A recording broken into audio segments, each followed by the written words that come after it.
This is our last session together, and I want to talk about what it means to be defined by faith. When we came to Jesus Christ, our journey began by faith, but we are also called to live by faith and to walk by faith. In fact, everything in the kingdom of God is understood and applied in our lives by faith. Faith is one of the most important things when it comes to following Christ, because everything we believe is going to determine how we live. If we don't believe, are we really going to go after the promises of God? My dad was a pastor, and I grew up in church, and he often talked about faith. In fact, I would say it was probably one of his favorite topics to talk about. And a few years ago, I reached out to some friends and asked if anyone had some old recordings or tapes of my dad preaching, because I hadn't heard him speak in so long. And I got this, what probably looks like junk to you on the table here. This was a gold mine to me. This was such a treasure. And I remember a couple of years ago, I had this bag of old cassette tapes. They were probably, most of them are 20, 25 years old. And I got them right at about Christmas time, and I remember I had to order this little old Walkman thing on Amazon so I could just listen to them. And I would sit by my Christmas tree throughout the whole month of December, and every night I would sit and I'd listen to one of these tapes, and I would make notes about my dad's teachings, and it actually taught me a lot and reminded me what I believed about faith.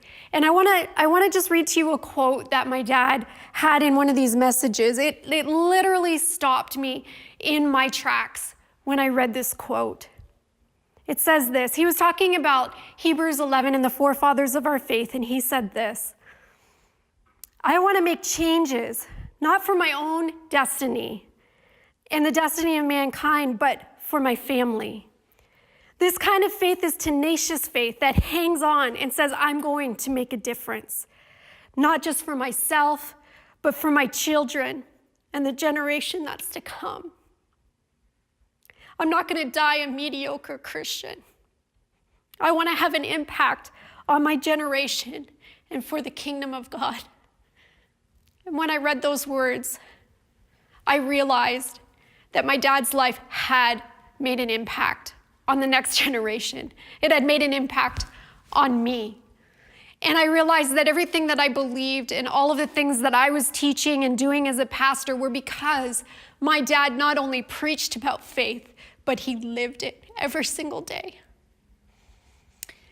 And I know what you're thinking. It's easy for you to say, Brenda, you grew up in a Christian home. You knew about faith from the time you could walk, literally. But do you know what? My parents didn't come to faith until later in life. In fact, they were probably in their mid-30s about when they came to know the Lord, and they were the first people on both sides of their families to get saved. As they began to reorder their lives and realign their lives around the things of faith, it was not always easy. They didn't have a cheering section in their corner. They were just plowing the way and trying to figure it out. And not long after they got saved, the Lord called them to plant a church in our small town. And my dad knew he was stepping outside of his comfort zone, but he did it anyways, because he said if God called him to do something, who is he to say no? And so as a little girl, this is what I watched. I watched my parents continually stretching themselves, continually stretching their faith and reaching for the things that God was putting in front of them. I watched them live by faith every single day. And can I tell you something? They did not always get it right. They messed up sometimes. We went through seasons where, we had a TV, then we didn't have a TV, then we had a TV again. I don't know if any of you were kids who grew up in faith, and it was like they wrestled with these things in their life. They would get some teaching. Someone would say, you shouldn't have a TV in your house if you're a follower of Christ. So they'd get rid of it because they wanted their lives to please God. There was even a period of time where my mom and I only wore dresses because someone had said somewhere along the way that girls shouldn't wear pants. I'm glad that didn't last for too awfully long in our family. But my point is they didn't always get it right. We kind of went in and out of these seasons, but there was one thing that stuck with me through all of those years, through everything that we went through. is that my parents wanted their lives to please God more than anything. Whatever he asked them to do, they were willing to go after it. What I knew more than anything is that they wanted their lives to please God. And that is what I think sets people apart when it comes to faith. Not that we always get it right, but that we run after him, that we're quick to correct things when we get them wrong and get back on the path. Faith is not about perfection. It's about perseverance. We read about this in Hebrews 11 and 12 when we look at this chapter of the forefathers of our faith. Faith isn't about perfection. It's about perseverance. It's about holding on and sticking with it no matter what.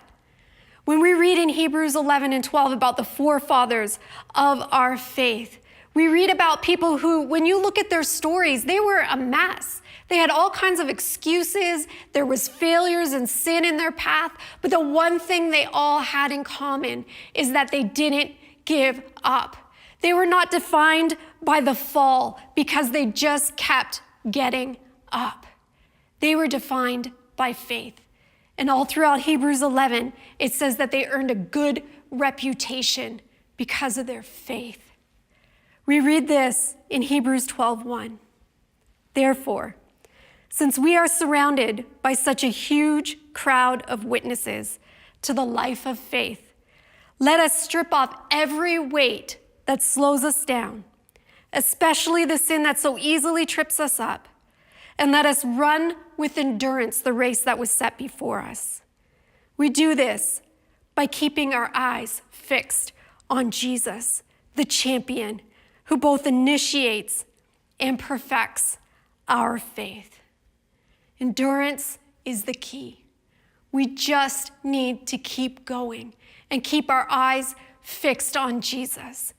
It says right here that he not only initiates our faith, he perfects it. He knows how to lead us forward. He knows the challenges to put in front of us. He knows the thing that we need to do next in order to grow our faith and exercise our faith and push us past our comfort zones in order to live a life that's actually going to leave an impact on our generation. The one thing that all of these forefathers of our faith had in common is that they changed things, not just for themselves, not just for their own families, but for a generation of people. I want to live my life by those words my dad said. I don't want to die a mediocre Christian. I don't. I want to leave an impact on my generation, the way my father and mother left an impact on theirs. Not only am I running after the faith and picking up where my dad left off and teaching and going forward with that, so are the rest of my family. Their parents came to know the Lord. Their brothers and sisters came to know the Lord. Cousins, nieces, nephews. It literally changed the course of a generation because two people decided we are going to live by faith. I believe if we are going to be the people that God has called us to be, we are going to have to learn what it means to live defined by faith.